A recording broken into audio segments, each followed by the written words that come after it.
In today's video, I'm going to teach you the stupid simple way to maximize the use you get out of a kettlebell without draining your bank account or taking up too much space.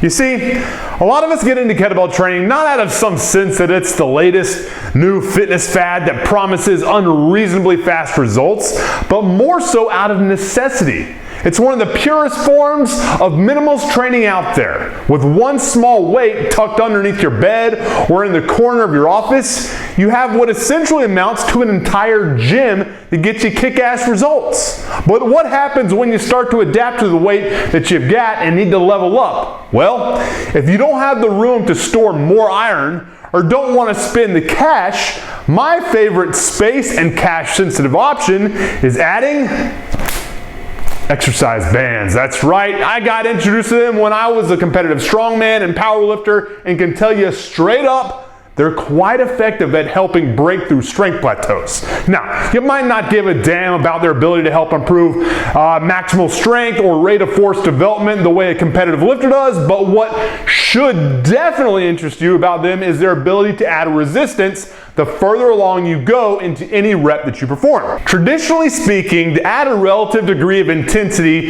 to whatever movement you're doing, you can simply add more reps to a set, you can slow the eccentric portion of the lift down, you can increase the range of motion with deficit work, or you can add a pause at the transition point between the eccentric and concentric phase of the lift. But these tactics don't alter the actual load that your muscle is lifting. In most cases, they simply increase time under tension, which is good. But when you add band tension, you take what's typically the most mechanically advantageous or easy part of whatever lift you're doing, and you increase the load the closer you get to that lockout position. Now, there's obviously the performance gains of adding bands in this manner by way of developing stronger and more explosive lockout strength for the movement that you're using the bands on, but there's also the fact that you're essentially able to get more use out of, let's say, the only kettlebell that you've got access to. And the best part, bands are super cheap and super easy to store, fitting right into our minimalist approach to training. So do yourself a favor if you haven't done so already and grab some of these bad boys to help spice up your training on the cheap. Now, enough talking, let's get to today's kick-ass lower body banded kettlebell routine.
thank you so much for checking out today's killer kettlebell training video. If you enjoyed it and want me to share more videos like this that help to inspire new training ideas, then do me a solid and hit the thumbs up button so I know you're enjoying the content that I'm sharing with you here. Subscribe and hit the alert icon so you get notified the instant that I drop new videos every Monday, Wednesday, and Friday. And lastly, don't leave without first grabbing your free copy of the 101 Ways to Get Swole PDF by clicking on either the image that you see right over there to the right or on the pinned link at the very top of the comment section down below. Appreciate your time, guys. Have a good one.